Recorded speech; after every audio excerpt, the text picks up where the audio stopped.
Steve now? Do I I turned it off. Give me a second. Instead of just a... Still fuzz. still, well, give it a second. There's always the delay. Cutting fuzz, cutting out. Keep talking. Okay. Hopefully we have figured out most of the technical issues. We Yep. Perfect. we figured out some stuff last night. No mic for me, but yeah. No echo, no anything? Okay, cool. We're gonna get a mic for Kat at some point, but we're kind of frantically putting things together. They can hear me. But this is much faster than yesterday for the troubleshooting. So welcome to day 2 of Rejecticon. Today we're gonna be doing paintings, because I actually had time to set up a palette and everything. What you're looking at right now is a Deathrite Shaman on a retro frame foil Deathrite Shaman artist proof. Nothing showing on Whatnot. What? I can see Oh, it wait, on Whatnot. sorry. It came up. Oh, okay. So today we're mostly going to do the paintings that were sent in early. But we do have sketches from yesterday to sell. We have some of the sketches I did beforehand, and we have some cool, unique items. And if you're in Whatnot, you should be able to just see all of those on the right-hand side or left-hand side. And yeah, we'll auction some of those things off, and Yeah, we got 13 people here in Whatnot. People on Facebook. Checking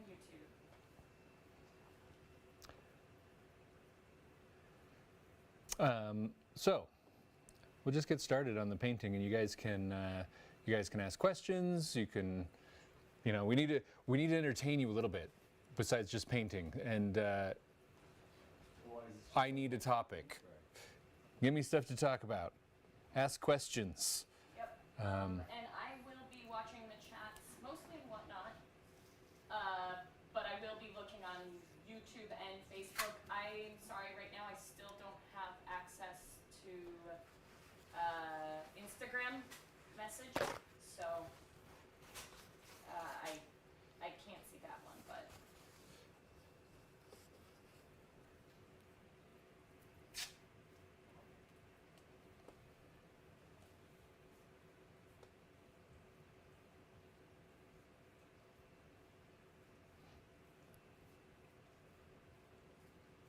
So this is one that I've been working on today. So I got it, obviously I had a head start. What?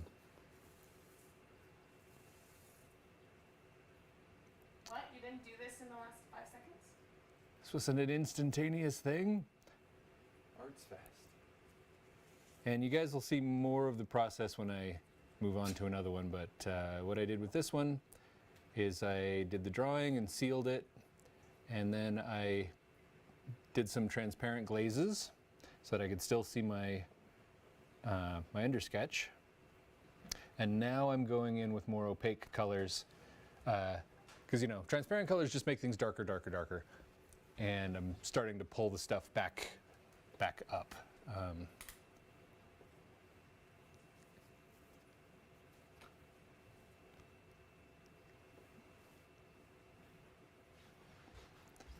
And there's nothing fancy about any of the stuff I'm using. It's just oil paint. These are Gamblin oil colors.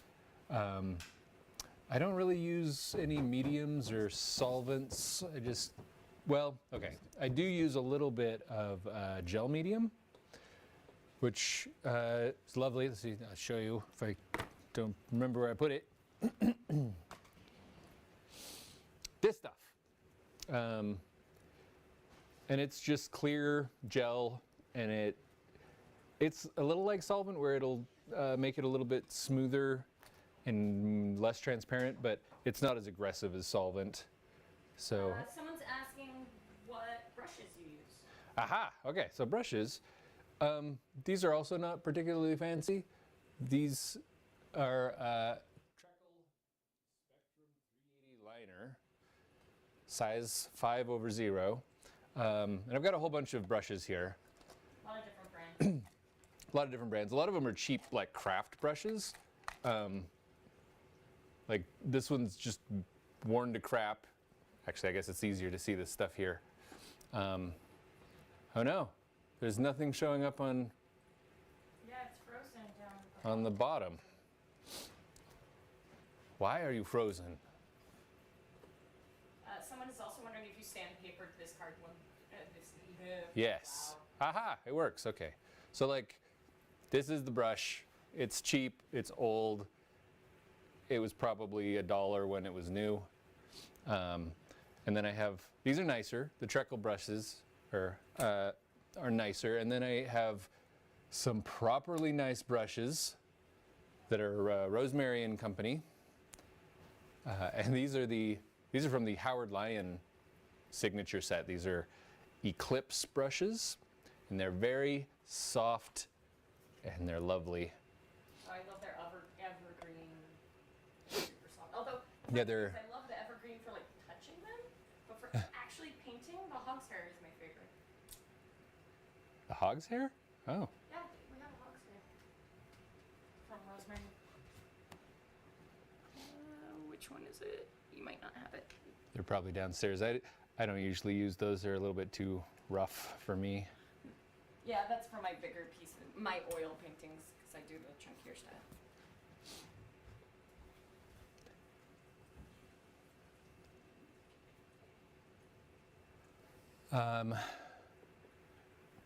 I don't have a huge, massive ton of experience with various media and brushes and things, so I'm not really the guy to ask when it comes to recommendations. I have mostly learned by either trial and error or asking Howard Lyon.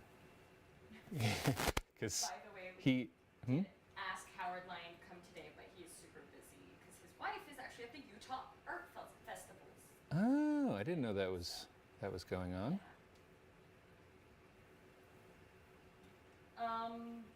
Another question, and sorry I'm in the background, we're still working on my mic. Steve, someone said, my name's Luca and I love to color more than draw, and I think it's more difficult. What do you think? Is it the same for you? I think they're different. I wouldn't say that I find one particularly more difficult than the other. I think I enjoy the coloring more than the drawing, because you just get more, that's where you really start bringing stuff to life. That's where you can put emotion in, and you can fix your drawing. If something is feels a little lopsided or something, you can usually fix that with applying light and dark. It's part of why a lot of my sketches are pretty sketchy. Is once oh wow, so bright now. So hard to get the balance right. Is if I spend a lot of time doing perfect line work, I don't want to change it. You know, you get kind of attached to it. Whereas if it's super sketchy and it's like this line could be here or it could be here, then when you start painting, you can kind of feel it out a little better. Because when you have light colors and dark colors, they kind of make things look like they move. You know, same with saturated colors and warm colors. Like brighter colors tend to feel heavier, and so if you have a composition that's already heavy on one side and you have all the saturated colors and the light colors on that side too, it'll just look way lopsided. Whereas you can do the opposite and make those characters kind of dark and the background lighter and the stuff off to the side a little bit lighter, and then it'll balance. So I find that a lot of the funner, more interesting problem solving is in the coloring and painting phase. That being said, you can cover a lot of territory when you draw as far as figuring out, you do a whole lot of problem solving there, where you can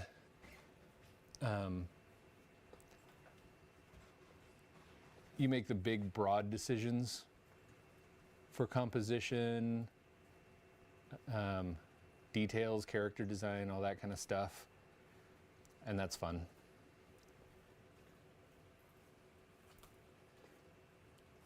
So with this one, again, talking more about the card prep, sandpaper. Mm-hmm.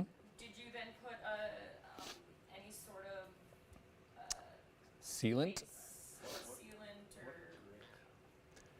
or? The grit is like 200. It's not like, it's just those little sanding blocks you can get at the hardware store, because those are easy to do with a card. You know, sandpaper, it's a mess, but the little card blocks, you just can kind of, they fit on the cards really well. Keeps them flat too, so they don't catch up and catch an edge. So this one and all of them really, what I'll do is I'll sand them first, then I'll do the pencil drawing, and then I will seal it with a clear primer. I use testers, but not necessarily because that's any better. It just, a lot of times, if it works the first time, I don't really go searching for other alternatives. He ends up using what I've used for minis. Yeah, a lot of times I just steal whatever Kat has. Like for the altars that we'll probably do tomorrow, I just stole her Reaper Mini primer. And that's just to do kind of a base where the card is going to be altered, because it sticks better, and then you don't see as much of the original card through it. Because that's one of the things that drives me the most nuts about like the paint markers that I do at shows, is they're never fully opaque, right? So you're always seeing some of the card underneath it.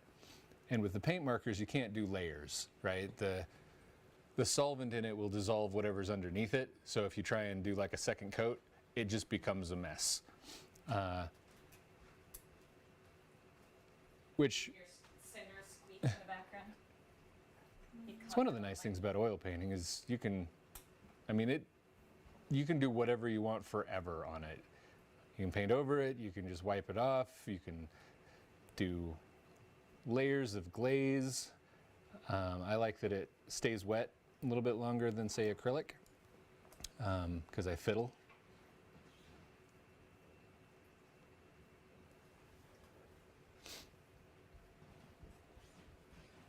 So an interesting discussion in the defense of using minis art. I'm coming closer to Steve. The picture from Wayne Reynolds right behind Steve. Mm-hmm. Wayne I don't know if you can actually still see uses it, but- Reaper Minis paints, acrylic paints for his art. So that one was done with mini paint.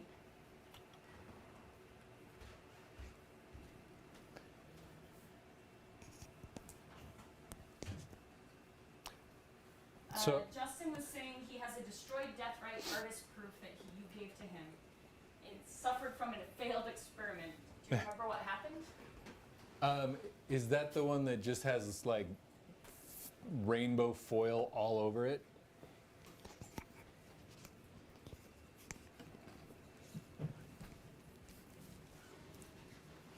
I'm trying to wait for an answer, sorry. My mic works. Woot. Thanks, Scott.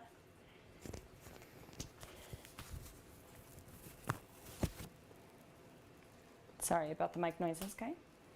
Getting things situated. There have But been we a do have handful a of couple things. Oh, sorry, yeah, that failed experiments. Yeah, so there are things about proofs that are weird next to like regular paper and stuff. For example, most people know that magic cards, they're not just paper and they're not just plastic. They're just like a big sandwich of stuff. And it turns out that those different layers are sensitive to different things. So a lot of people have complained that like foils will curl. Turns out most cards will curl if they get too hot. And one trick for oil painters is if you need something to dry fast, you just throw it in the oven.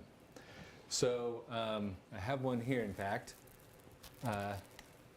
So This one I wanted to do a second layer on, and I threw it in the oven, and it curled.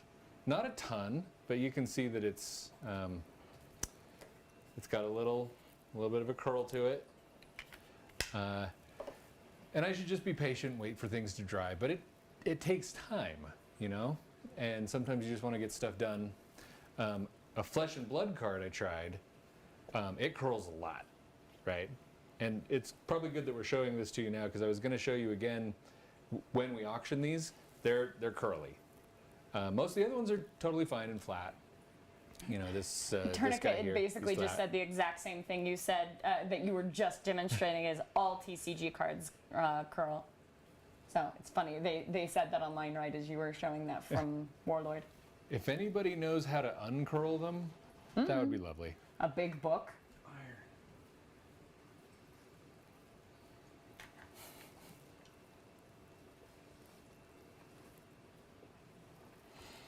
Steve, have you ever thought of doing an art book? The reason Kat said it that way is Kat put together most of an art book years ago, and I haven't done my part. So, yes. And we should totally do that and get it done. I'm a bad person. Justin said the one that you gave to him that was a failed experiment. The edges bled inward about an inch all the way around, some kind of solvent. The edges bled. So it was a painted artist proof. One thing that I ran into No, his is just a flat one. I We were just totally- messing around with it. so a lot of artists will do an artist proof, and they'll tape down the sides. And what I do is I just put sticky stuff on the other side and paint the whole thing. Part of that is because I just like how it looks to be a full card. But the other reason is when you put the tapes down, sometimes the oil paint will leak underneath, and it's an unclean frame, unclean border. And I had a handful of those that turned out that way, and I just didn't like that, and I didn't want to have to figure out how to deal with it. And I liked the sort of borderless stuff anyway, so I just started doing it that way. Is that what you mean? Is it bled under the tape? Because I've done a lot of artist proofs, and I've had a lot of them go wrong. So I don't necessarily remember which one you might be talking about.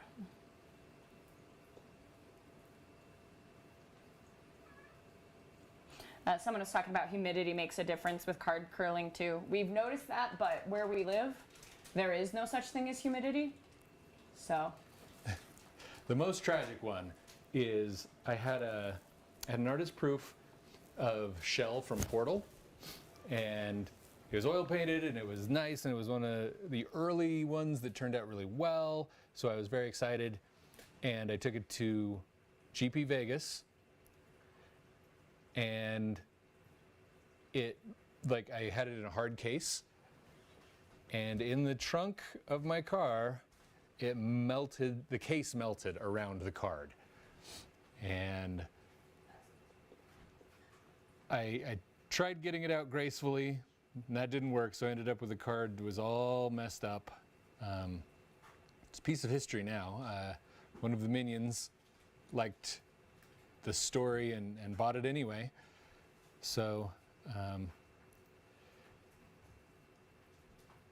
I think that's the most destructive thing that has happened The ones in the car. to an artist Yeah. proof. Yeah. Someone was saying to uncurl cards, you put them in Tupperware with above 69 relative humidity packs and leave until they uncurl. You need to add the moisture back into the cards in low humidity areas. I will try that. Because we do a lot of things that require specific humidity, so we have humidity gauges everywhere.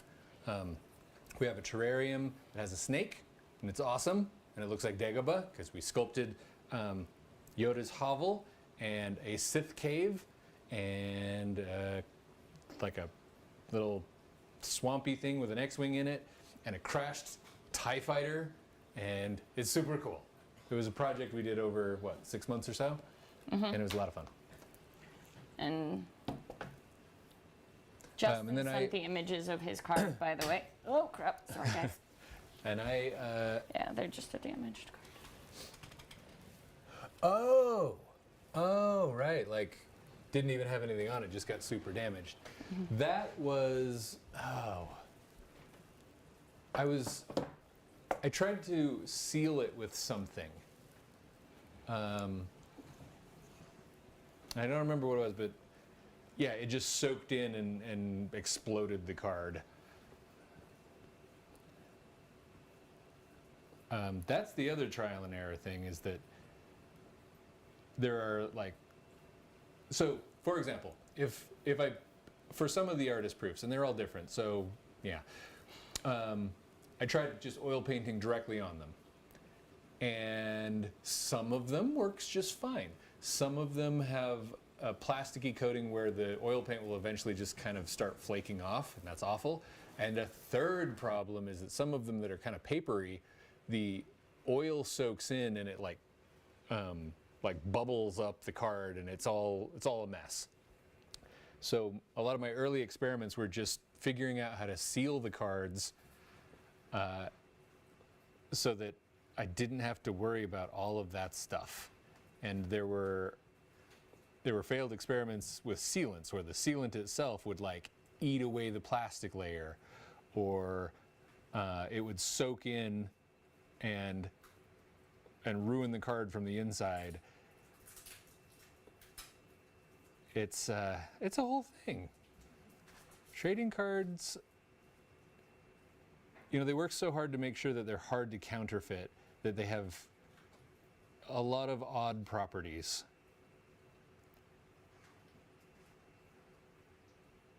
That's actually one thing that's interesting is if you've seen our mythic signatures that we do on cards, it works great for any authentic card. But if we get a counterfeit, it ruins the counterfeit. Just wrecks it. And so normally, particularly with the cards we see all the time, like Liliana of the Veil, as soon as you hand it to us, we know if it's real. We've just handled so many of them. So we'll warn people, we'll be like, this might be counterfeit. And we're not telling you what to do with your counterfeit card. You're not in trouble or anything, but if you want a mythic signature on it, it may destroy this thing. And most people are like, well, if it's counterfeit, then I would destroy it anyway, so do it, and we'll just see. Yep. An interesting one that someone's requesting terrarium tours now, Steve. It's pretty cool, if I do say so myself. I mean, Kat did most of the work. You sculpted it in 3D, and then we printed it. Steve was telling you guys yesterday about the 3D printer, our resin printer. So we printed it, trial and error, got things big enough, and then I painted it and planted it, because it's actually a bioactive terrarium, so it means it's got a dirt layer and everything like that, so you can plant it. It has a whole biosphere in there with isopods and springtails to clean things up and keep an active little terrarium. It's nice. Justin is giving a shout out to Sir Hiss, our snake, the denizen of Dagobah.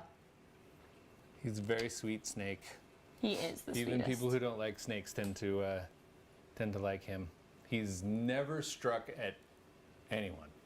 He doesn't even strike at his actual food. Like we give him, he eats rats, and we'll give him a rat, and it's frozen. Dead. You don't give him live. It's frozen and thawed, and he will not only not strike at it, but he'll gently pick it up. He'll put it on his hide, and then he'll curl up next to it. And it's like they're watching the sunset together. They'll just stare out. And then we rarely see him actually eat it. Because he'll just hang out with it. Sometimes he'll play with it. Sometimes he'll drag it into the water bowl Like they're swimming. And then we'll just come back the next day and it will have disappeared. Yes, if we can figure out a way to maybe get a moving camera, we might be able to show you the tank, but it's down the hall. Yes. Otherwise, I can take some pictures and post them. Yep. We have our Europe contingency, our Italy contingency hi on. guys. It's good that you had some earlier ones. So like Lucy and Luca, our assistants and Ari, our assistants from Italy. They run our Awesome. booths in Italy. Are on. Christian is on. And so yeah. We're coming back to Luca this year. We're Yep. excited. Gonna be in Luca, excited for it. So someone was asking, do you accept fan commissions? Kind of depends on what level you're talking about. Steve doesn't usually do what he's doing here. That's why we only do that for for conventions. But since we ended up getting turned down for a bunch of the conventions we were planning for this year, we decided to do Rejecticon and get some of that work that people had been asking for a bit for altars and artist-proof paintings. So that's what you'll see Steve working on here and throughout the convention. We will also have some for sale, and we'll get those up on Whatnot. You guys can see those, and we'll... you guys can, if you weren't able to get in on the pre-orders that we're working on here, you can still bid and get some of our the ones that'll be up for auction. Those auctions will be on Whatnot, the Facebook, and I believe the other links when we advertised Rejecticon should have links over to Whatnot. So we're having a good conversation over there too. It's a good, just fun place to watch. But if you want to bid on anything that's going to come up, you will need to move over to Whatnot. Just a And heads up on that. The URL is easy. It's just whatnot/user/Steve Argyle with no spaces or special characters.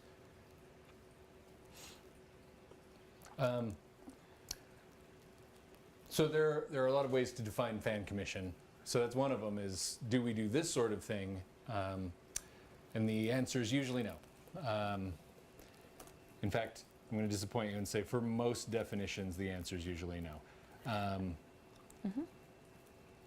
Now, if you want a piece like a magic piece, you can. Steve is open. Well, Steve does commission work. Are you open right now, or are you completely booked for the next year, Steve? I am booked for a while. I don't even know if a year covers it. It's funny because if you watch my social media, it's been dead, right? There's nothing. I haven't been posting much of anything, which is bad. I know. I'm being antisocial online. Part of it is I don't want to be repetitive, and I don't want to just post stuff that you've all seen before. So post new stuff, right? Well, that's the thing. I am super busy, but it's with like these long multi-year projects where you'll see a whole bunch in like 2026. So, yeah. And then some of it is stuff that unfortunately you'll never see. Concept stuff, or Yeah, without breaking any of my NDAs, when you work on concept stuff, depending on the company, a lot of times it's kind of locked away. Like, you can't show it, you can't share it. They want to keep all of that as a proprietary thing. And you're saying, well, but wait, I've seen magic concept art all the time. They make a big deal of it. Wizards is an exception to a lot of rules. Wizards is great. They celebrate their artists. They show the concept art. Our names are on every card. I mean, it's amazing. All of this stuff is stuff that is highly uncommon. If you're working for film, for example, you'll get your name in the credits and everything, but mostly like concept art, it's the studios, and they don't want to share it because they aren't sure what they want to use and what they want to keep for some other project or sequels or whatever. Yeah, most of the concept art books you see are from very famous concept artists who have gotten big enough in the community that they can write it into the contract to be able to share their concept art. Most concept artists aren't allowed to share their work. So I used to go to the illustration masterclass, and it's amazing and it's awesome. And one of the guests, for a few years, he might still be going, is Ian McCaig. And he is famous for concept art. He did Star Wars. It's kind of where he got the first glimpse. So if you've seen the concept art of Darth Maul, Padme and Amidala and all that, that's Ian, right? And he has done so much concept art for so many movies. And at the illustration masterclass, a lot of people are like, I want to do what you do. And he has this whole thing. He's like, okay, there are things about doing concept art, particularly for film, that you just have to know and accept. One is you're going to do the same thing over and over and over again. If you get attached to your work, it will drive you crazy. If you like pour your heart and soul into this concept and you show it to them and they reject it, or they want 10 different versions of it or something, and if that bothers you, then just don't. That's one of the things, is you will iterate and you will do a bunch of different versions, and so many different people are going to have an opinion on it that you have to do a thing. And then the second thing is you will kind of be an unsung hero. You'll see it on the screen, but most of the time the concept art goes in like if it's they like have physical vaults for paper and stuff for the concept art. There are always exceptions. Like Guillermo del Toro seems to be really open about letting people show their concept work. So if you've seen like the work of Alan Williams, he works with them with Guillermo del Toro a lot. He did he did some of the Pacific Rim monsters. And then there are concept artists who they're just big enough that they can just do that. They can be like, I won't work for you unless you let me show this stuff. Like Wayne Barlow and Ian McCaig. But even Ian, so the John Carter of Mars that came out, he did a lot of the concept art for that. And that was something like the 12th version of John Carter of Mars he did concept art for. The other ones just never actually came out. And that is another interesting thing about concept art, is you can't use the same ideas. If you work for this studio and you come up with all this cool stuff for John Carter of Mars, and it gets sidelined or canceled, it doesn't happen, and then another studio hires you to do John Carter of Mars, it can't look anything like the stuff you did for them, right? You get in big trouble. So that's another thing, is it's very challenging in that you can't really fall back on styles and like tricks and tropes that you as an artist use. You have to be able to come up with all kinds of crazy new stuff. But that's part of the fun of it. It's challenging in a satisfying way. I also remember hearing that Guillermo del Toro loves to keep his concept art. He collects that.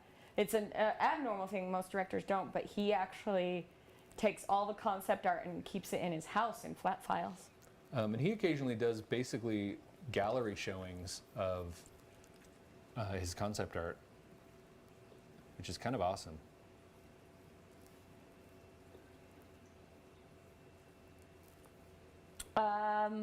Someone said you've drawn great characters. Is there a character you'd like to draw that you haven't yet?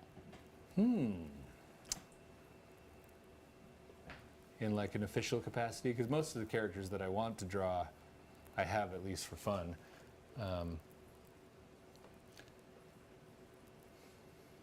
You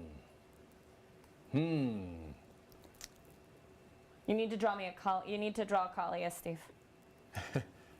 Kalia is awesome, and I've drawn You have. Kalia a few times. You've done a fan art, Kalia.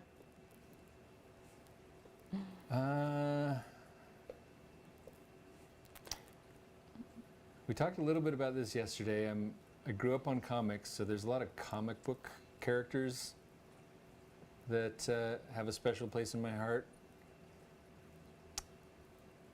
The first comic I ever bought was Doctor Strange. So I like Doctor Strange quite a bit. First comic I ever read was the Nightcrawler miniseries. So Nightcrawler's been a favorite of mine for a long time. And then the first comic that I just like got into and kept reading and collected was X-Men. You know, which is, it's a fairly common story, but almost any one of the X-Men, and then yeah, maybe Doctor Strange. A lot of the other Avengers I didn't read as a kid. Like the movies are great, but they're not. I don't have the nostalgia for them. You know, I don't have favorite Avenger characters.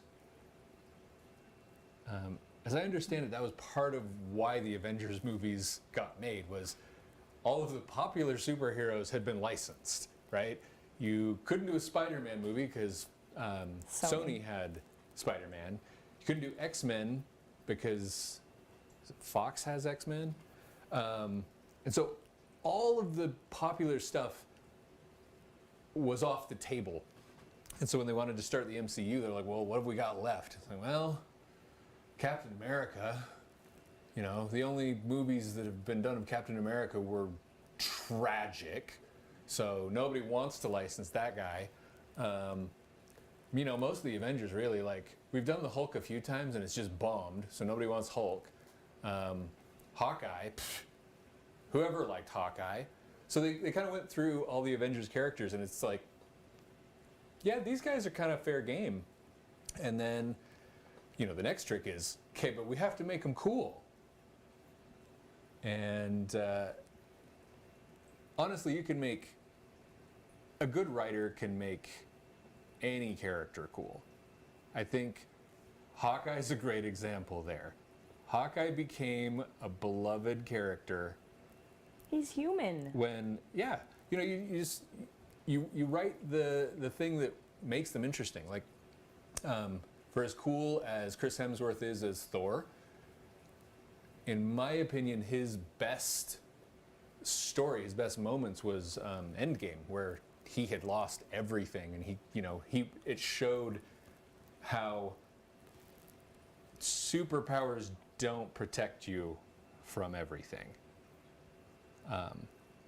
And so he had real vulnerability, whereas, you know, one of Thor's things is he's kind of invulnerable. That doesn't mean he, well, physically anyway. Anyways, what was I talking about? Astroxo, oh, sorry, we were asking about your favorite characters, but yes. Astroxo is asking, how many oil colors do you use? Do you prefer to mix your own colors from a few colors, or do you have a lot of different ones? So, that has two answers. One is, I have a ton of oil paints. Like, you can't see them, but I have like 50 different tubes. Here, down hand it here. up. It's a mess. I don't know that you want to.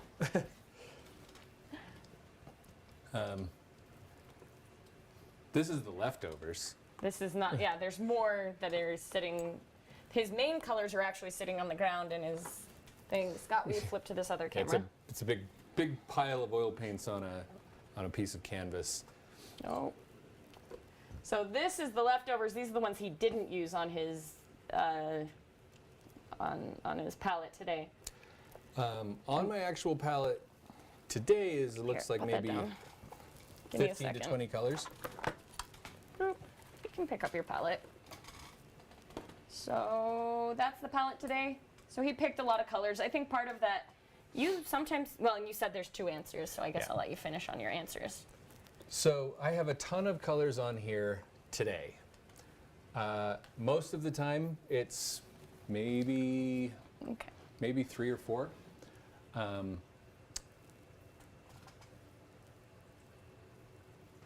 What I've found is that it's easier to keep color harmonies if you only have a handful of colors to work with. So it's usually you want something that is warm, something that is cool, something that is light, something that is dark, and kind of mix up how saturated they are. But you can always adjust saturation with white and black.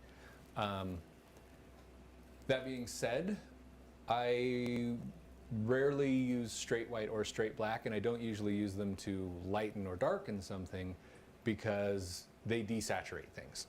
So I'll try and mix a really bright color if I need something light, or mix a really dark color. And I use chromatic black, which what that means is this is just a bunch of colors mixed together to where it's now black. There's also like bone black, which is just carbon. It's burnt carbon. Used to be called ivory black because they would genuinely just burn ivory, which is very sad. Then it was bone black, which, same thing. They would burn bones. In fact, a lot of oil painting colors have fascinating histories. One of my favorite colors on this palette is Indian yellow. And it's a transparent orangish yellow that you can mix with white to get almost like all the range of really vibrant, warm orange to yellow to white. So like for fire and things that I tend to like, it's great. It's transparent, so you can do a lot with it. But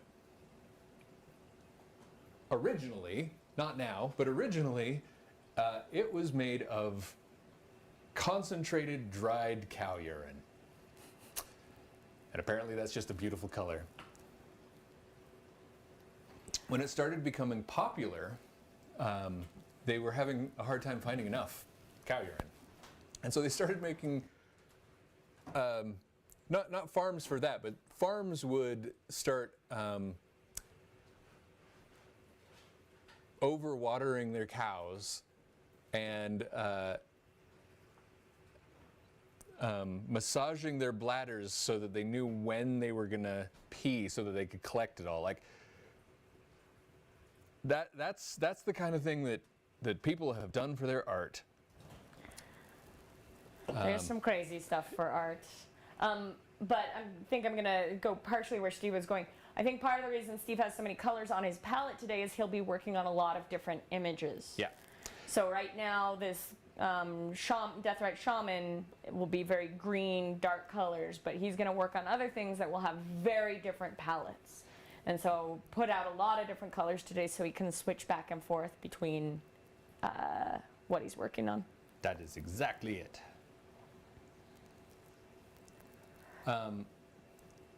All that being said, there is nothing wrong with just putting out tons of colors. It saves you a lot of time in mixing. There are artists who their palettes are like 30 or 40 colors, just so that they can quickly get to work. And then there are other artists where the mixing is part of what they enjoy, and so they'll use absolutely minimal colors. A popular palette is called the Zorn palette, and if I remember right, I don't remember right, but it's it's Naples yellow. It's a purple. I don't know. Zorn palette is. Oh, come on. Yellow, ochre, ivory, black, ochre. vermilion, and lead white. Yeah, so very minimal.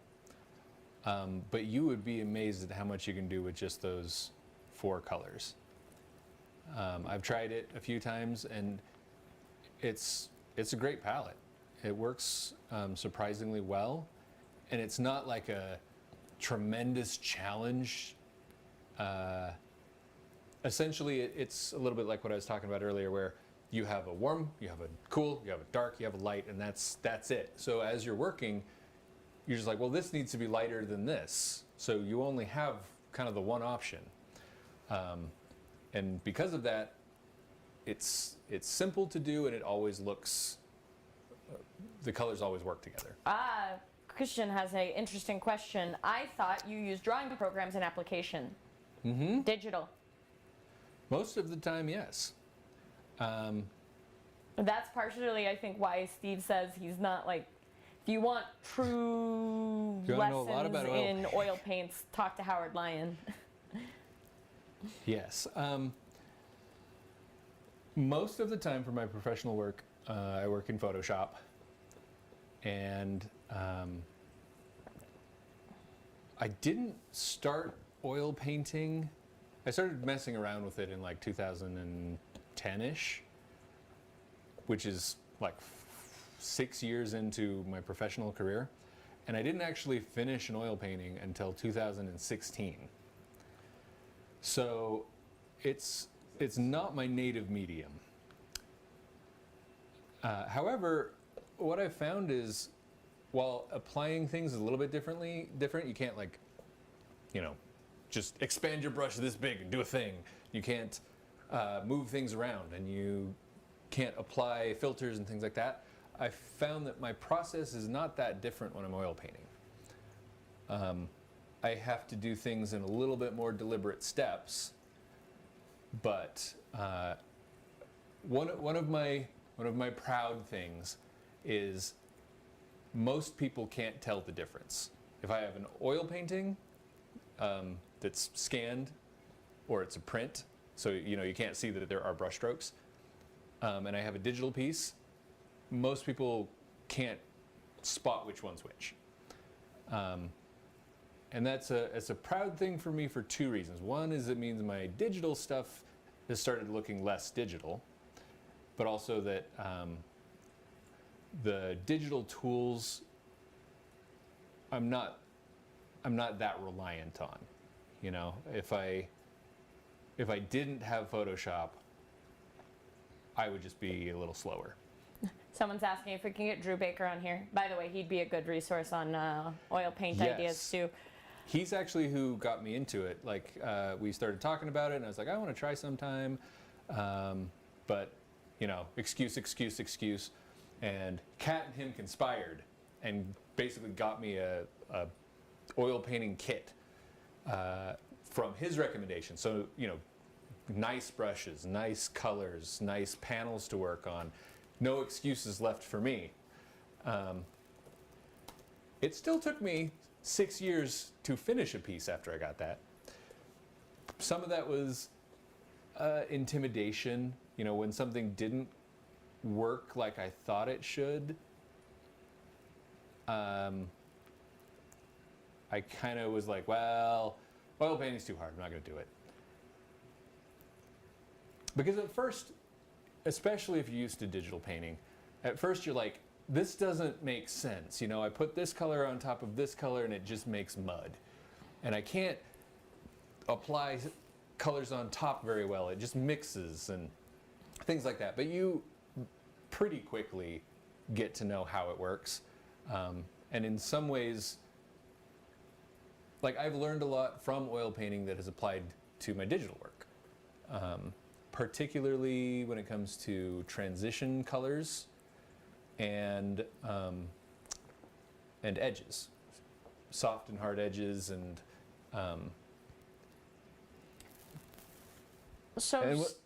No, sorry.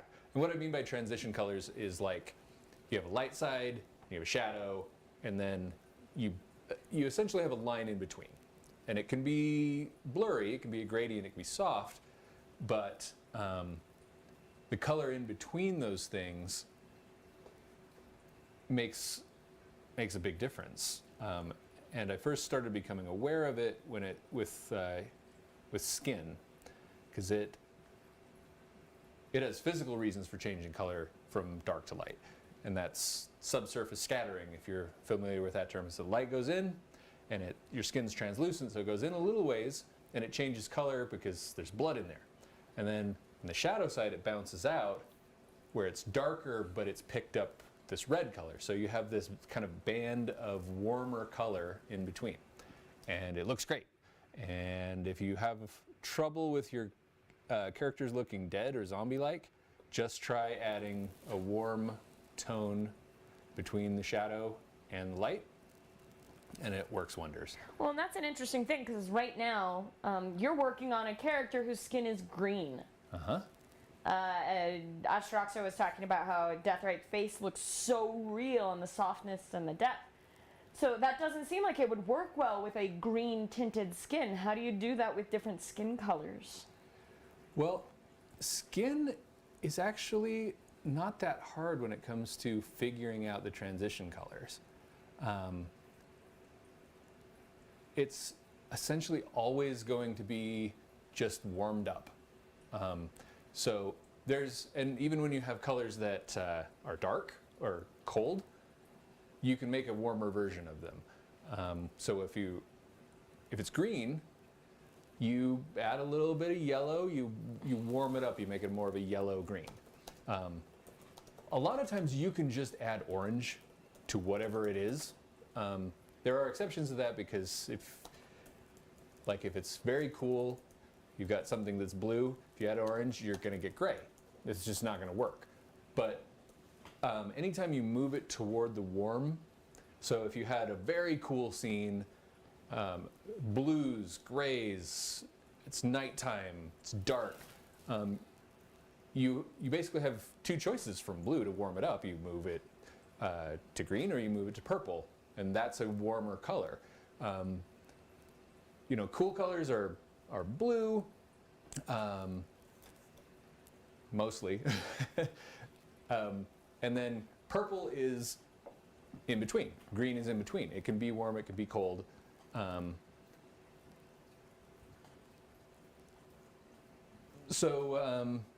Deathrite Shaman, that's kind of what I have here. And when it comes to oil painting, sorry, I'm bouncing all over the place. When it comes to oil painting, one of the things that you will see a lot is a sepia tone underpainting, right? Something like this. And this is warmer than that. This is Vasari's Capuchin Red.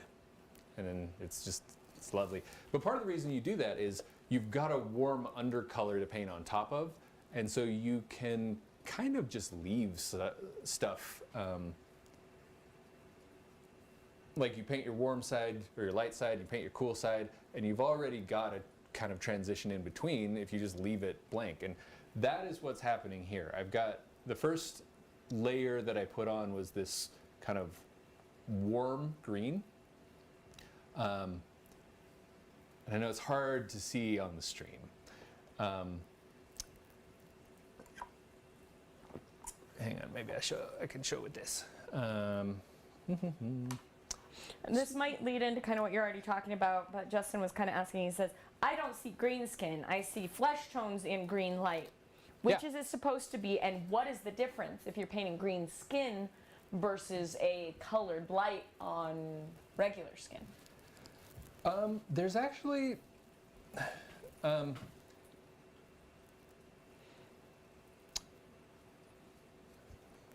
that show up at all? Not really. There.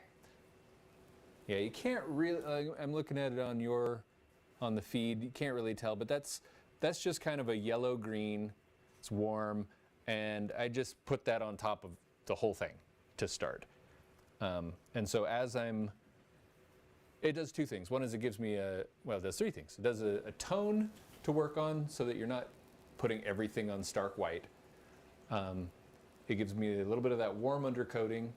And then as I'm painting on top of it, I'm picking some of it up, and that helps keep things harmonious, right? All right. Everything has a little bit of that green in it. Steve, I'm going to pause you for 1 second. Mm-hmm. Because I think that we should start to tell people that there would be an auction going on. That there's stuff. We should probably sell some stuff. So, over on Whatnot is where the auctions will happen. So I want to give people time to move over to Whatnot and join the stream there and get stuff set up if they want to bid. is there a product you want to auction first, or should we let, of all the 14 products you have posted, should we let the audience on Whatnot choose which one auctions first? Let's give it a few minutes and see if there's stuff that people are just chomping at the bit for. And if they are, then So you do we'll put that want up. people to give feedback on the 14 products that are on there? Yep. Let them vote maybe if there's something they really want to see auction. But we'll probably give people 10 minutes to get over to Whatnot to start saying if they're looking through the 14 products. Those aren't the only products we're going to have, but that's what we have today, right now. Because, yeah, we've gone for an hour, and you have a lot of stuff to sell, Steve. I do. I appreciate the art discussions, but let's start to get people set up over on Whatnot if they want to bid on anything. And in the meantime, to answer your question about what's the difference between green skin and regular skin with green light on it.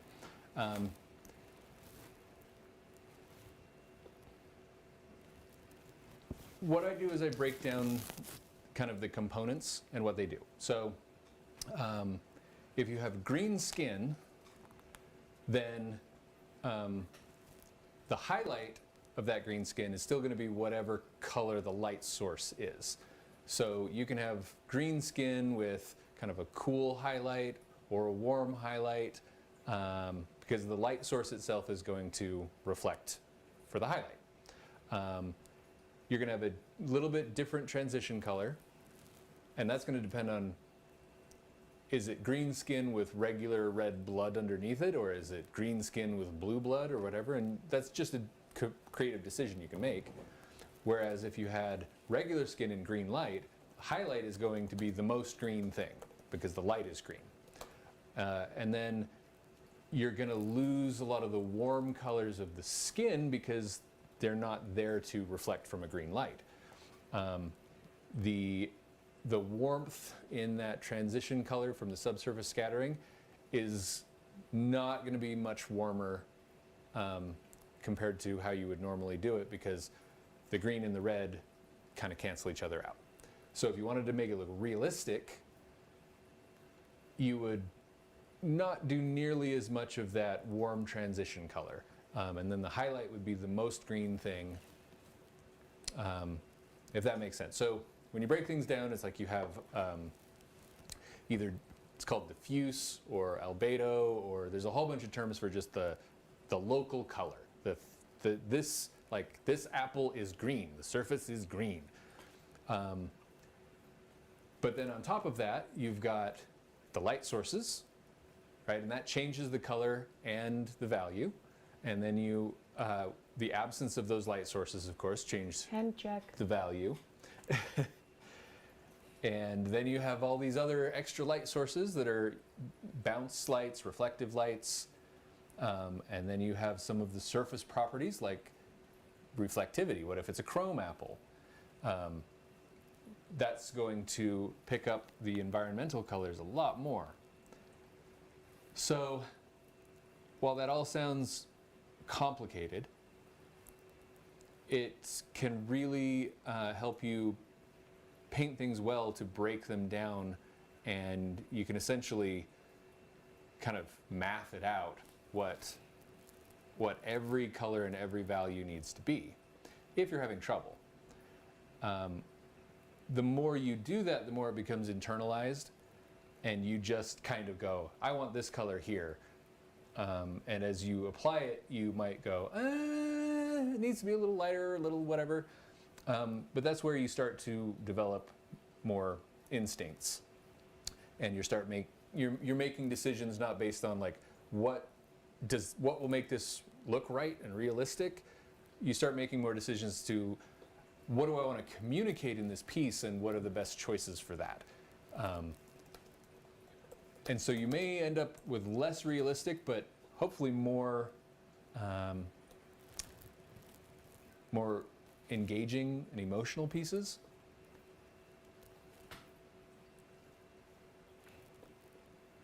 Robert the Viking just joined us. Hi, how you doing, Rob? It's been too long.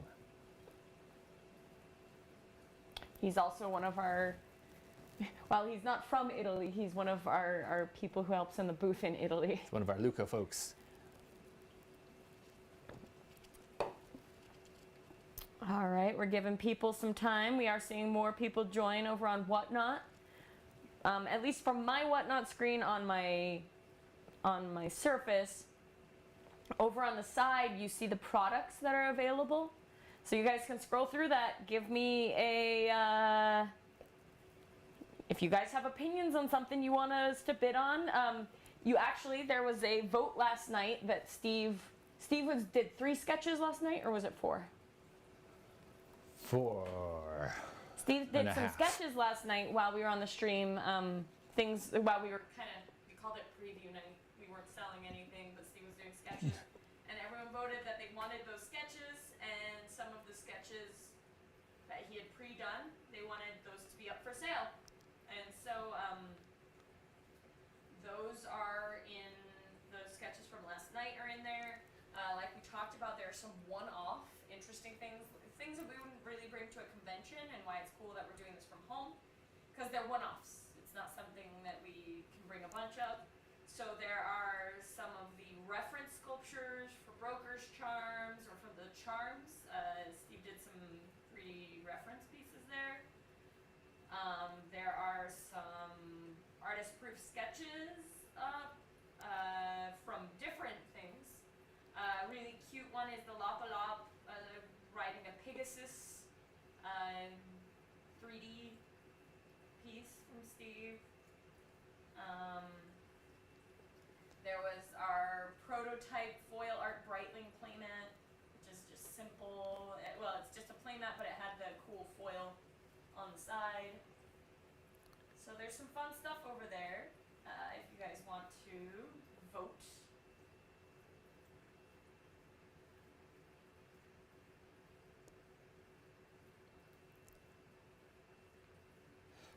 And I think at some point we should decide, and this is something for you guys to help decide how long to spend on any given piece, because these oil paintings take a long time. I could easily work on this one all day and not finish. I personally think maybe an hour on a piece. So yeah, we could split up each session. So like, well, I'll work on this for 1 hour and then I'll swap out to something new. Or yeah, that's pretty much it. Is how long do you want to spend on each piece? And it's been about an hour for this one. Lucy has moved over to Whatnot and saying she can see the Argyles work better. I think you guys might have seen some of the joke pieces Steve did up for the advertisements for Rejecticon. Had a Dali next to it, and I do have to attribute part of that to Lucy. When we were in Italy, we went and saw a amazing Dali exhibit, and throughout he refers to himself in the 3rd person. The sun rises in the morning because the Dali allows it. He's just over the top, and so we always joked, what if Steve was calling himself like that? The Argyle allows it. If you guys aren't familiar with Salvador Dali, he's amazing. He's hilarious. Like, for the longest time, all I knew about Dali was the stuff everybody knows, right? The melting clocks and the kind of surrealist stuff. But he has this whole persona thing going where he's almost like making fun of his peers at the time being so megalomaniacal. And so he kind of exaggerates and creates this larger than life persona where he's like, there have only been and will only ever be 3 geniuses. Leonardo da Vinci, Albert Einstein, and Dali. And I am the greatest of the geniuses, and no one will ever be better, because God has created me as the perfect genius. You know, it's like, I mean, if he believed that, he'd be crazy, but it's a character. Persona that he made that he just pushed forward. It was great. We are getting some feedback. Someone wouldn't mind the Liliana or the foil playmat. Which Liliana, I guess is my question. and the yokai. They also agree swapping per hour seems smart. Cool. We might have a bit where we do some sales too. Oh, on that topic, if you go to steveargyle.com, we are doing convention pricing for sales. If you guys put in the code REJECTOCON, all one word, no dashes, REJECTOCON, for this weekend, it's like our convention pricing. You'll get 20% off any purchases on the website. So we're doing our convention prices for our stay-at-home conventions, and you don't even have to put pants on. The best part of Rejecticon, PajamaCon. PajamaCon. That's what I was telling Steve. Long term, we might, if we do this once a year, we'd want to call it PajamaCon.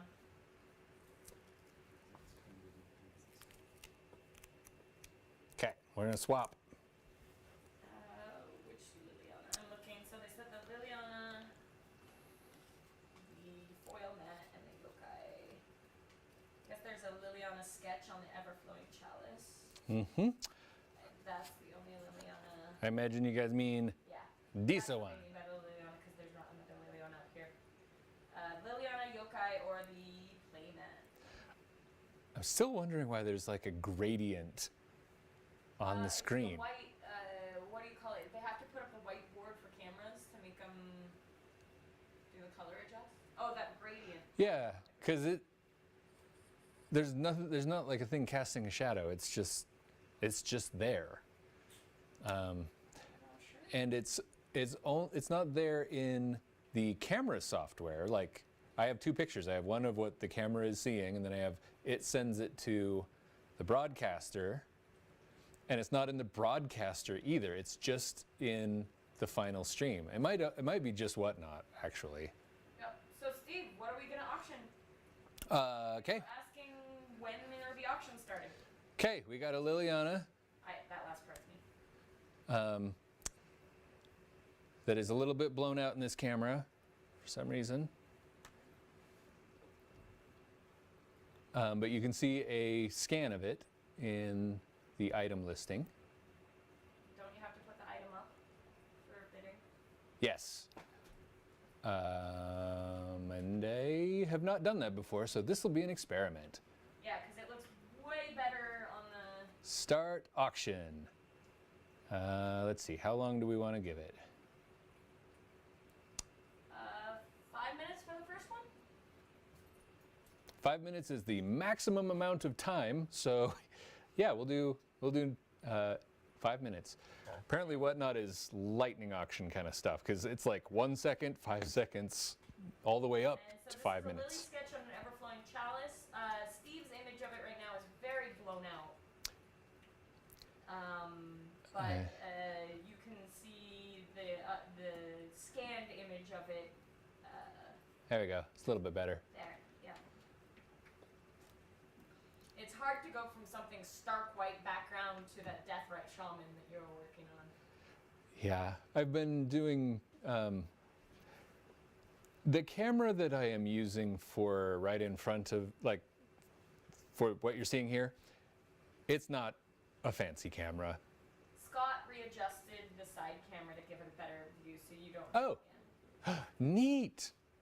Turns out Scott, our technical guy, is technical and awesome.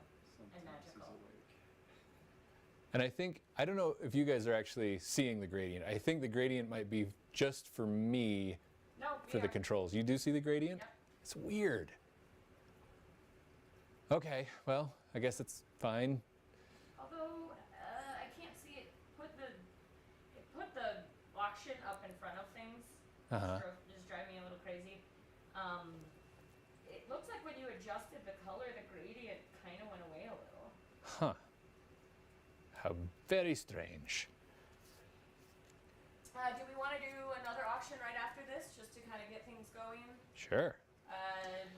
The only person who was making opinions who was saying stuff, Whoop. is gonna get what they want, unless other people start talking about things up in the auction products.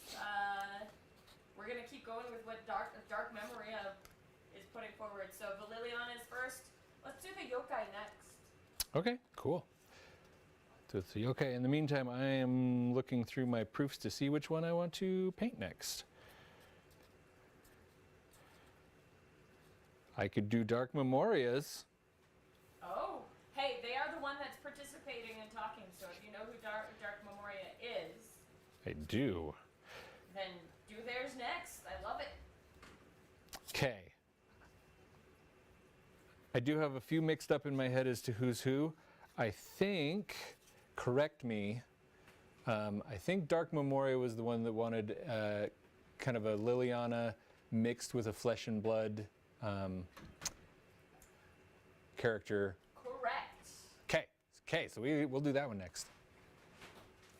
We'll let the bid keep going while I swap this out. So someone, Abracadabra, says, just to note, it looks like the overlays text over gradient section, so I'm assuming it's whatnot method to improve contrast for the text. That makes sense. So that makes a lot of sense.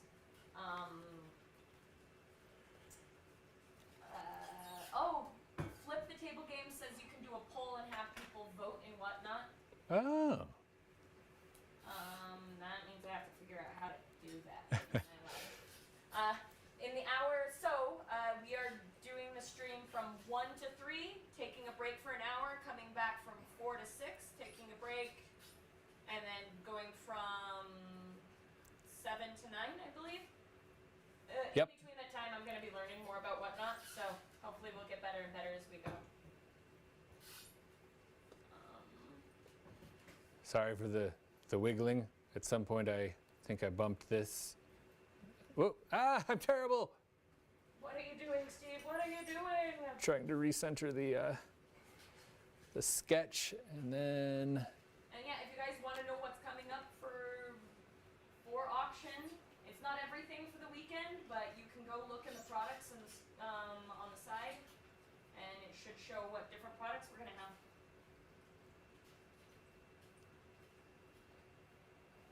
Flip the Table is all offering. If we have any questions, they have a ton of streamers in here. They can help us out. But yeah. fantastic. Favorite snack Thank at the you. Magic Convention? Oh, favorite snack at a Magic convention. So I tend to cheat and get like all the stuff I normally try not to eat, like Twizzlers and Snickers bars and all sugary things. And Mountain Dew, always Mountain Dew.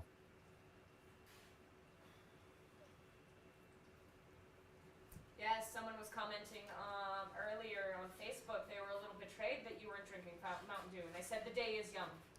So The day is young. So the other thing is, and this is not a thing that I want anyone to bring me at conventions because it's a one-a-day thing at most, which is it's a sometimes food. the Reign powered or energy drinks. I love those, and I will often But yeah, you get can't drink one. those throughout the day. You can only have one of those. Yeah, or I'll- else you're gonna give yourself heart problems. I will often get one for each day of a convention just to kind of start off the day and everything. Sorry. But it's not a thing to bring me because 2 a day is right out. They are loaded with caffeine. But they're delicious and they are very potent. Someone else. Sorry, I'm getting caught up on some of the chats here.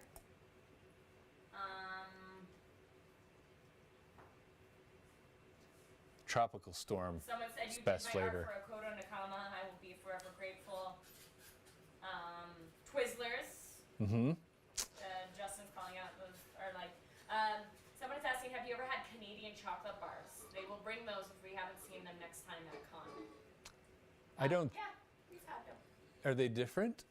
Like, The chocolate is a little. You know how in every country the chocolate tastes a little different. yeah. It does taste a little different. Sorry, I'm Canadian, so I'm speaking.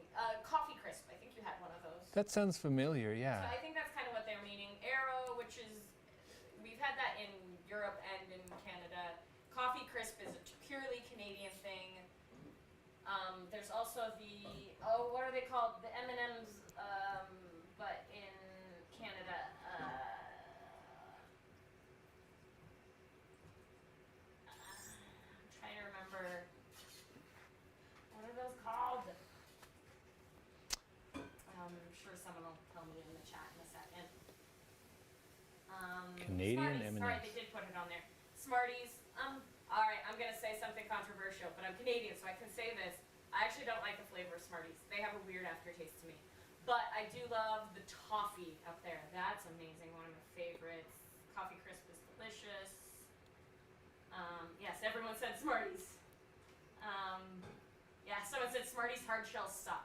Yeah, the shell on a Smartie, which is like the Canadian M&Ms, it's thicker. So, and it has like just a weird aftertaste.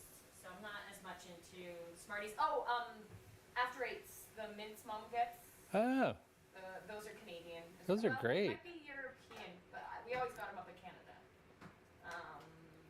So those mints are something we have every year. A lot of the chocolate mom gets for Christmas are actually Canadian chocolates.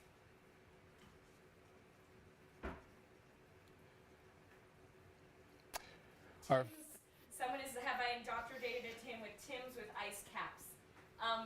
Tim's with, I've had, So we do Tim's? the Tim Tam Slams, but that's actually, we got that from New Zealand when we went over to New Zealand. I love Tim Tams. Oh, Tim's ice cap, Tim's, I think they're talking the, yeah, that's not the Tim Tam Slams. right, yeah, that. Tim's, I think, is the, Tim Tams are, Tim Hortons, I think. Yes, they did just say Tim Hortons. I have not indoctrinated him with Tim's and ice caps. So, sorry, I see Tim's and I just immediately think Tim Tam Slams from New Zealand, which are the best things ever. I love Tim Tams. If you haven't had them, they're the best thing, closest thing is Kit Kat, but they're bigger and chunkier. They have a wafer and chocolate. You can get them different flavor. and you can use them as a straw. Yes, and that's a Tim Tam Slam. So you bite the end off a Tim Tam, both Tim Tams, and then you can suck up milk or coffee or hot chocolate through the Tim Tam. You suck that up and use it as a straw, and it slowly soaks the Tim Tam, and then you just down the Tim Tam, and that's a Tim Tam Slam, and it's amazing. All right, auction is done. 223. Someone is making sure I stay on track here. Awesome. Thank you. That's awesome. Excuse me, sorry. I think your bottom screen's frozen. Oh no. Steve had started painting. It's, yeah. There. And it suddenly popped back. Okay, apparently that is what happens when I don't have Whatnot actually up on the screen. I'm sorry, guys. No, that's my fault. I was adjusting the camera in the camera settings and I didn't bring it back. Or I didn't go back to Whatnot. Someone's saying their stream is black and they just said reset your app. So just for people, yeah, I'm not seeing that. I'm not having that problem. So Steve got distracted and started painting the next artist group we were talking about. But Steve, we said we were going to immediately go into another auction. And that auction was going to be for the yokai. I suggested the yokai. You guys want a yokai? I like the yokai. Let's do it. Okay. What's the yokai on? Oh, probably an ever-flowing chalice. Yep, an ever-flowing chalice. Sorry guys, I just have this like tickle in my throat, so I'm trying to mute myself. Everflowing Chalice yokai drawing. So let's get that one up. Yep, I just need to find it. Zendikar Chalice?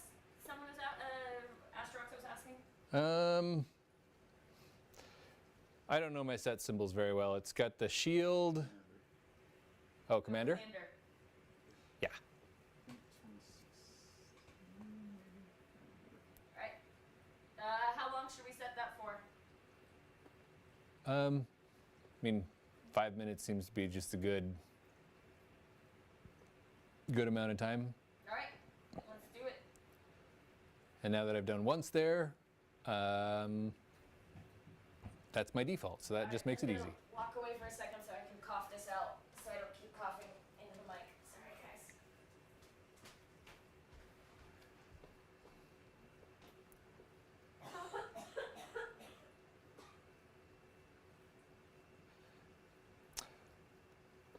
So I'm not working super hard to stay in the lines, but because this red, or yeah, this reddish color is pretty dark, I want to leave at least enough that I can see where my gold color needs to go.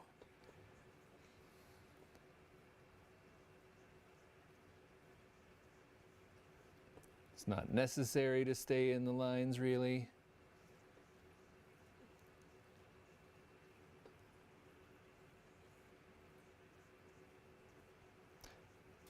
Asteroxo is asking, do you get proofs of list cards? I'm not sure List? who's asking there. Only list. So the list is they're reprints of older cards that just appear in certain boosters randomly. Flip the tables is saying you might set your OBS to show what's being auctioned so someone doesn't accidentally think they're bidding on this Liliana. Oh, yeah. But a reminder, the yokai ink drawing on an Everflows chalice is what's being bid on, not the Liliana on the screen. That is a pre-bought one. And then a reminder for people on Facebook and Instagram and YouTube, if you want to For now, bid on while I'm something, trying to you figure out can how that go works. over to Whatnot.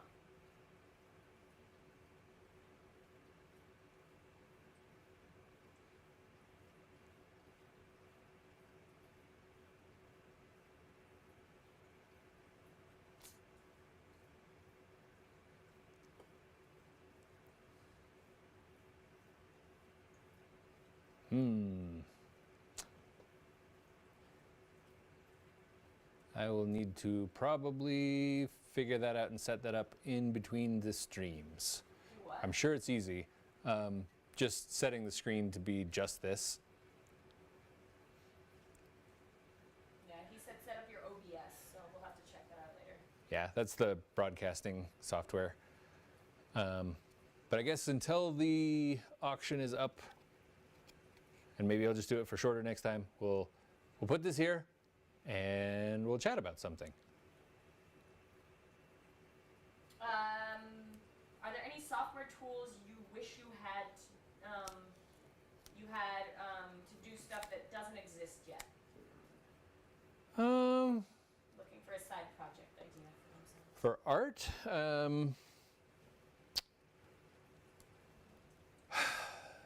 there's stuff that would be really quite handy within certain software.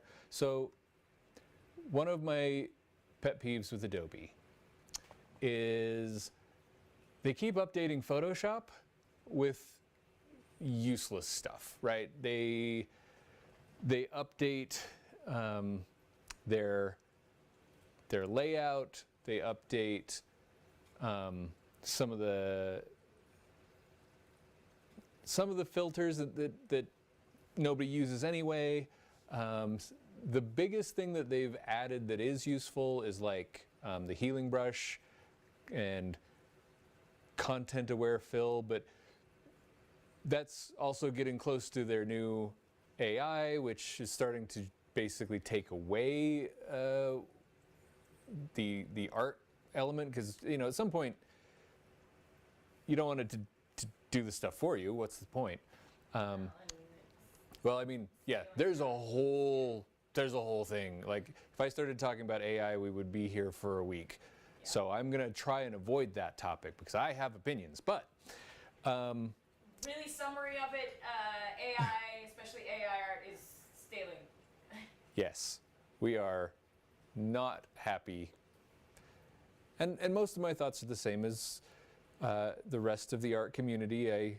I have some other things, like on the business side of it, but yeah, we'll avoid that rant and ethical databases.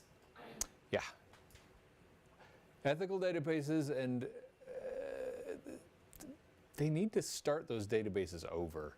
Like they can't be like, well, you know, Dark Memoria Would- 1. awesome. And now you can get back to Dark Memoria. Oh yeah. Yes, we will do that. Oh, but tools, yeah. So Photoshop has a brush engine that's like 20 years old. They've not done a thing with it. And there's a lot of software that has far surpassed them with what their brushes will do. The way that Photoshop brushes work is it's just a grayscale stamp that it just pop, pop, pop, pop, pop.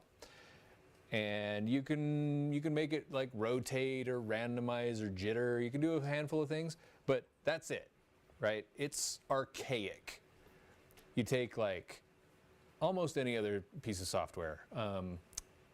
One that I use for drawing is Clip Studio, and there's just tons of things you can do with the brush. You can have color within the brush, which seems like it wouldn't be that hard, right?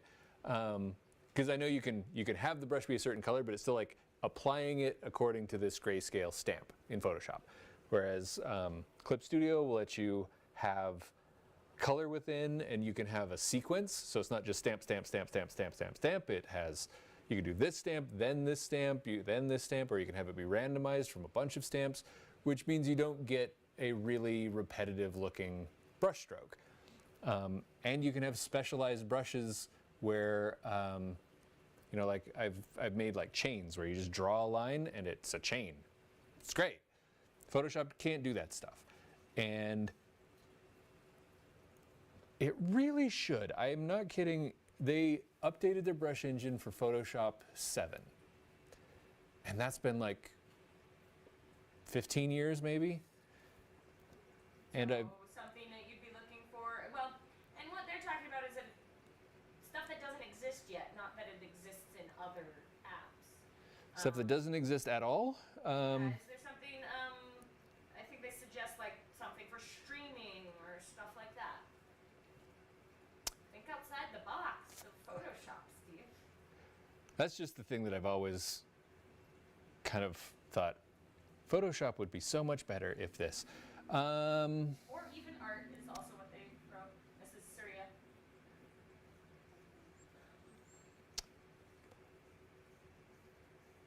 One thing that kind of exists, but none of them seem to work very well, are like aggregators for social media and streaming and stuff, where you can just do things in one place. It's part of why I don't really post very much anymore. It's because there's just too many places to keep track of.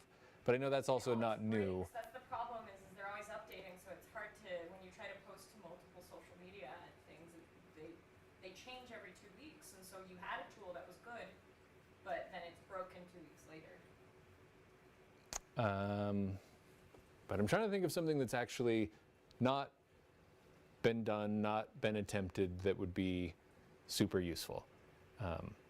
While you think on that, I'm going to ask the people, and sorry guys, I haven't totally learned how to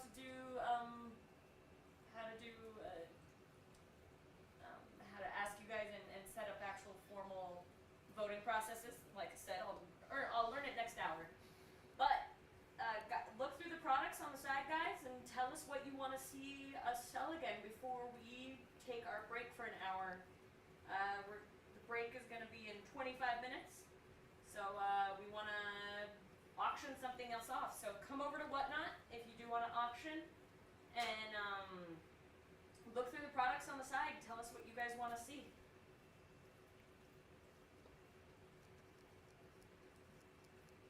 Up for sale.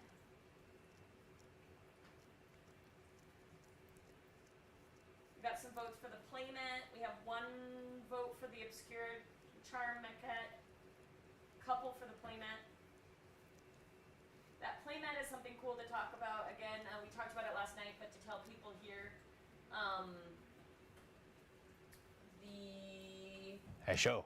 Alright, we're gonna have to zoom back the camera though. Yeah, maybe. So this is, yeah, we're gonna have to The zoom switch back the cameras. camera. Or switch cameras. You can either hold it in front or right. All right, Sorry, Scott, we're making you run around like a crazy person. So when we were first messing around with Mythic signatures, which are those cool foil signatures, Steve, you tell the story. I went a little bit overboard with, what's possible? What can we do? What would be cool? And so I thought I could put artwork on there. I could do little custom drawings, and this was the experiment. I thought for Breitling it'd be cool to have their swords. You got the two of them because there's both of them, and it turned out pretty cool. However, it took a long time. It was a lot of extra work, and I just was like, I don't think it's viable to do this at scale, to have a bunch of these available at shows and stuff like that, because they take so long. We'd have to charge like an extra $100, and So Miranda is doing some stuff like this on her playmats. We might want to go back to. They are doing it similar to how we are. I wonder if they have a better way to scale to do something like this. yeah. The other thing is, and I hope that this doesn't anger any corporate overlords, but I took the idea with a bunch of examples to Wizards and Ultra Pro, and I said, hey, I don't want to do this by hand, but isn't this cool? Can we make mats with this? And I had bad timing. It was right as a lot of the people who make those decisions had changed positions, so it was like new people making those decisions, and they were kind of like, we don't know, so we don't want to commit to anything. And unfortunately, there's nothing in it for Wizards, really. So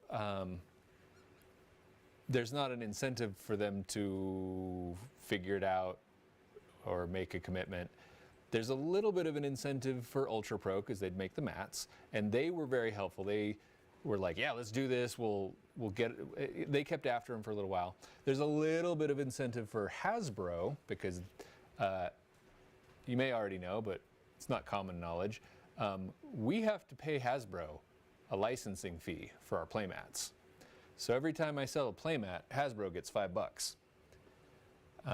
So, it's a drop in the bucket, really, but it still makes it somewhat worth their time to negotiate that sort of thing. And I mean, some of those Ultra Pro Kickstarters made a lot of money.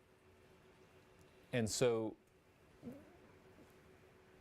Hasbro and Ultra Pro, at the time at least, were pretty open to, let's make a cool Kickstarter that's going to make everybody a bunch of money. But again, it was, stuff had changed. Somebody's calling out, and I do agree, Astroxo, that they are doing limited edition ones with foiling now. Yeah. I think the first test one was the Liliana For Emerald City? Emerald City Comic-Con. They did that one with foiling. Beautiful. And I think that they are definitely having more of that go on. Yeah, and they did like the Channel Fireball with the Black Lotus on it. Those are awesome, and they did really well. And I think everyone's noticed over the last 5 years there's been a lot of changes and movement forward on playmat technology. I know that sounds weird, but stitch borders are very common now. They're actually, for us, we have our old stuff that doesn't have stitch borders, but all of the new stuff that we're ordering is all stitch borders. The one that I did just display does not have stitch borders. Again, it was done as a proof of concept years ago.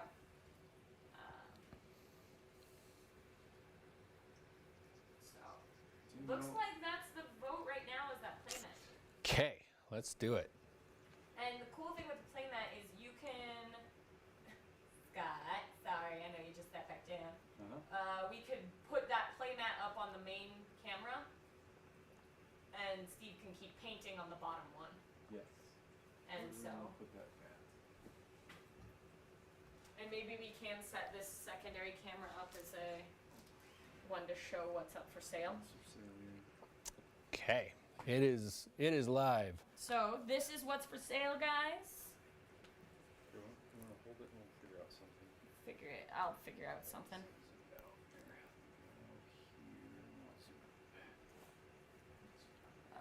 keep it right there to see the close up on the cool. Cool foily thing.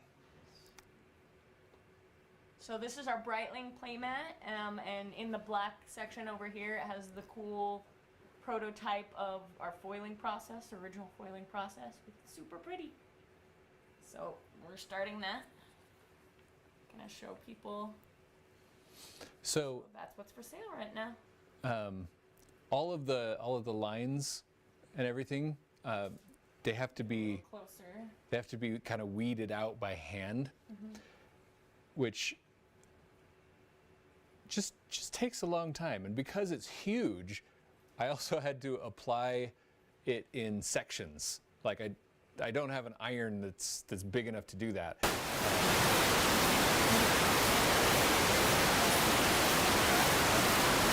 Prototype. Keep that in mind, it's a one-off prototype, so there are some strange little crackles and artifacts, but it's on there and solid. Sorry, Kat, I might have just killed your audio. Something I'm just close hissed. enough to Steve. No audio for you. Oh, something just hissed really bad. Sorry guys for that hiss. I'm not sure what that was. Or is. Cat's still out.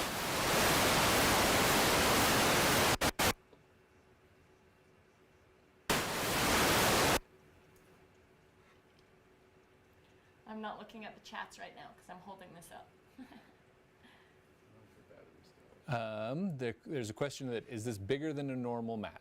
This is the standard like 14 by 24 ish. Ultra Pro. Yeah, it's the The Drew Baker mats that we do are slightly bigger than this, but yes, this is a standard Ultra Pro mat. it might look a little bit bigger because it has that blank section off to the side.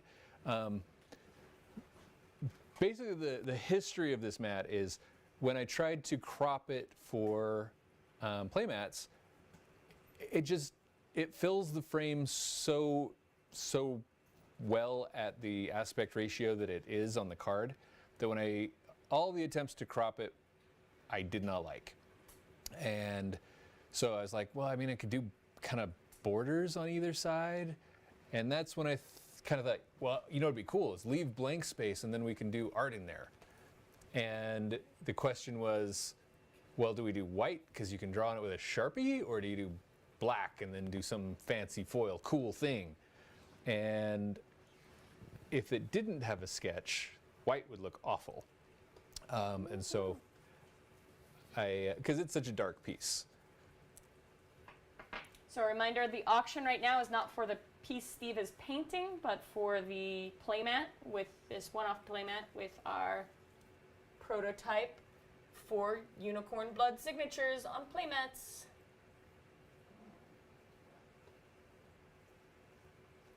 Ooh.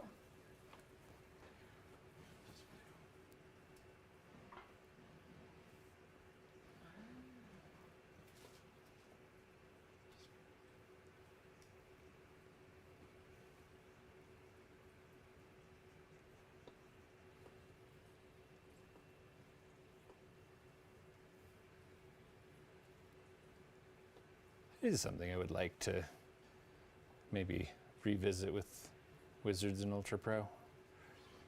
Although, since they're layoffs, I don't know if I know anybody there anymore.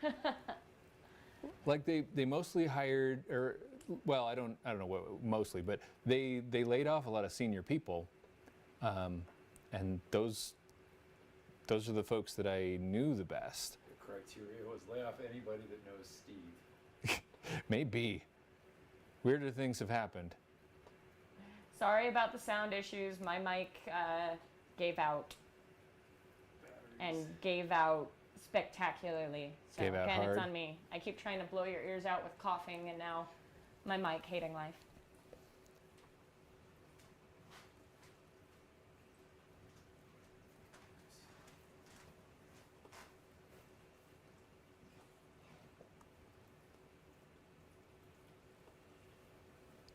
Is getting in touch with folks hard as an artist? What do you mean getting in touch? Do you mean mean art like finding directors? Do you clients? mean other people, clients? Wizards? Oh, at Ultra Pro and Wizards. Kind of. So things have changed. Companies get bigger. When it's probably actually easier now, but it's different. So when I started with Wizards, there was one art director, as Jeremy Jarvis, and he hates email, or at least at the time, he hated email. So if you wanted to, what they used to do is they had an email address that you could send portfolios to, called artdrop@wizards.com. That I think still exists, but I don't know how active it is. What it used to do is it went out to all of the art department, and at the time, Jeremy was the Magic art director. There were still like Dungeons and Dragons art directors and stuff, and that's where I started. I started with doing Dungeons and Dragons for Wizards of the Coast. But I met Jeremy at Gen Con. It's, still to this day, it's better to be able to talk to somebody face to face. Having said that, they don't go to conventions anymore. So meeting an art director face to face is hard. I don't even know where you would do it now. But there's a lot more art directors, and there's a lot more need for art. I mean, you look at how many products they're putting out these days, there's a lot, and they need a lot of artists. And they're doing a lot more variation of styles and things, so you don't have to look like a magic artist anymore. You don't, like for a little while there, they were trying for a really consistent, all magic kind of has a magic look to it. And they've moved away from that, where they want to have variety, they want to have a lot of different styles, a lot of different artists. So that means there's opportunity. And so the best way is to contact an art director directly, at least if you can't meet them in person. But that means you have to find their email address. So that's a little bit of a quest.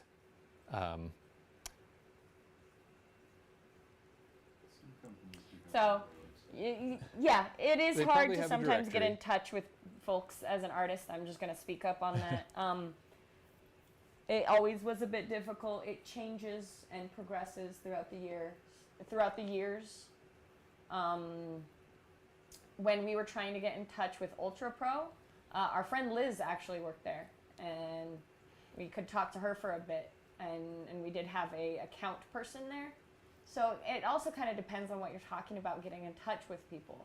When it came to the Playmat program, Ultra Pro was actually quite responsive, but it was in some ways difficult to find someone on the WotC side, because we had to have approvals from them also to get responses over there. Art directors, when it comes to doing art, I believe are pretty responsive in the art assignments. But finding those art directors and getting in contact with them in the first place is a little more difficult. If I were kind of starting over, what I would probably do is look at the artists that they're currently using and then find out where they put their art. So for a long time, and this may still be the case, but for a long time, ArtStation was just a place where the art directors all kind of cruised for artists. It's probably still ArtStation. There was some kerfuffle with ArtStation because of their policies on AI, and so some people have Rightfully moved so. away, and some people just don't want to be there anymore. Can't say I blame them. I never got too into ArtStation. Not that there's anything wrong with it. I just I didn't want to add one more place to post stuff. Again, coming back to your super wish is that you had something to post to all the different social medias for you. We are coming up. It's 2:52. Oh. Do we want to do one last auction before we break for an hour?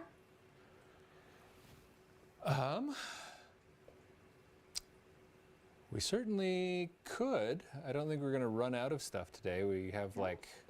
All right, I'm going to then ask for my favorite. It came from yesterday, your spooky, scary death lady on an ever-flowing chalice. I really love how that one turned out.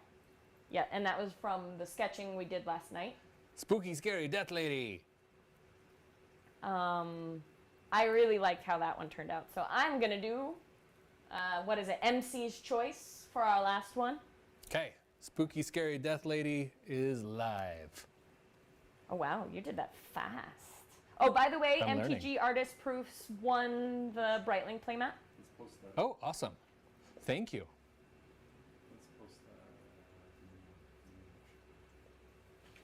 that. Hey, Scott. I wonder if there's a way, and I know I'm on mic, but if there's a way for us to put the Blue tapeable. blue tapeable. Yes, Do we have those? that's a turn. All right. We have some blue tape in the Where's kitchen. where's Oh! Spooky Spooky, scary death lady. Spooky, scary death lady. We need it in order to. All right, spooky, scary death lady. I'll get some blue tape, Oh, wait. and we'll get spooky, scary death lady. I didn't actually start Camera it. in a second. There we go. We lied about everything. It wasn't up and ready, and Here, I thought I had learned and I was fast. we are now using my couch.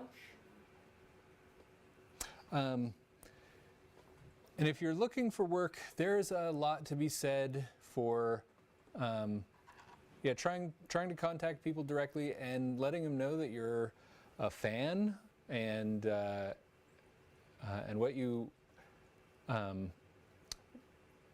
what you can do for them. So, for example, one of my favorite clients is Brandon Sanderson, and probably a lot of you know his work. He gets a lot of his artists by just looking for fan artists, and then secondarily, a lot of artists work with him because they just send him a really nice letter about how his work has affected them. He's really been quite responsive to that sort of thing, and partially that's because it worked for him. He took over the Wheel of Time, you may know, and that was one of his early kind of big deal things, and it came from him writing a very nice letter to Robert Jordan's wife after he passed, and she was kind of like, yeah, this is the guy I think we should have pick up Robert's work.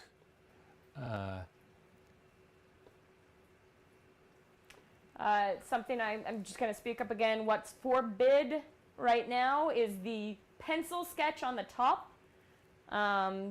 Spooky, Scary Death Lady. It's an artist-proof sketch that Steve worked on last night.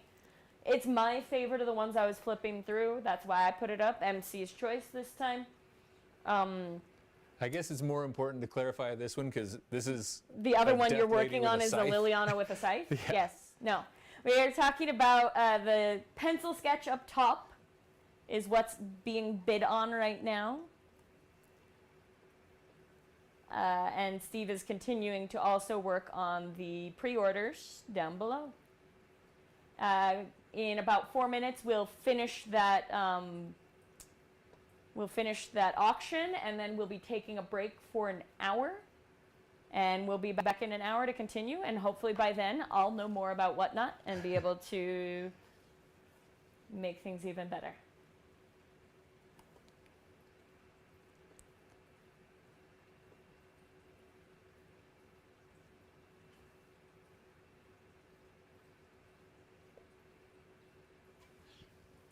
For anyone who's always wondered how you oil paint glow, this is how you do it. pretty impressive, the oil paint glow.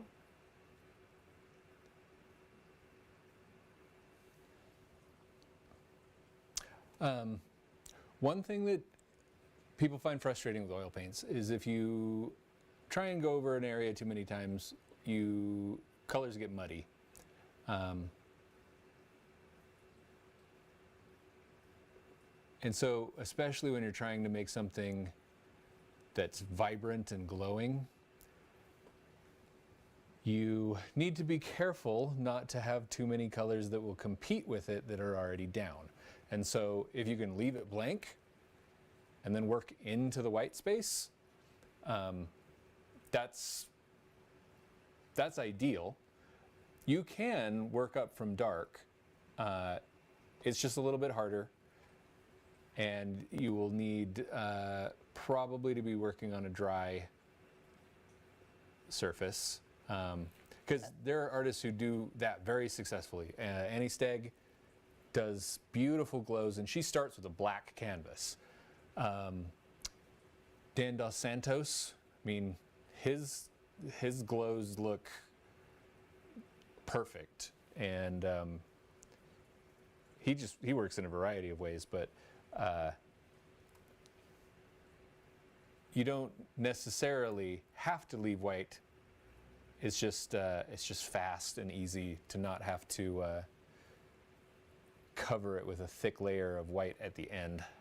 7 seconds left on the bidding. 7 seconds.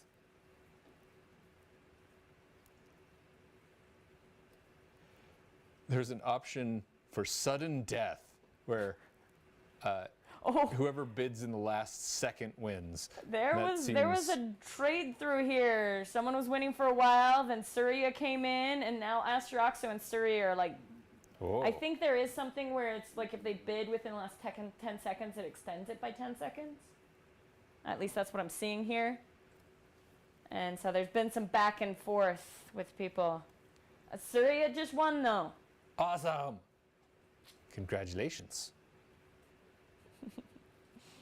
Thank you for everyone who's participating. We got lots more. The stuff that's in the products isn't the only stuff that we'll be working on. Astroxa says it extends back to 9 below 9. So it keeps hopping out. So we are right at 3 p.m. So we're going to stop, take a break. I'm going to go learn some more whatnot. Mostly I just have to log into Steve's account so I can do some controls too. We will see you guys in an hour, hopefully. We'll start bidding some more stuff and keep watching Steve paint some of the pre-orders and keep this con going. So see you guys back here in an hour. Thanks, guys. Thanks. See you soon.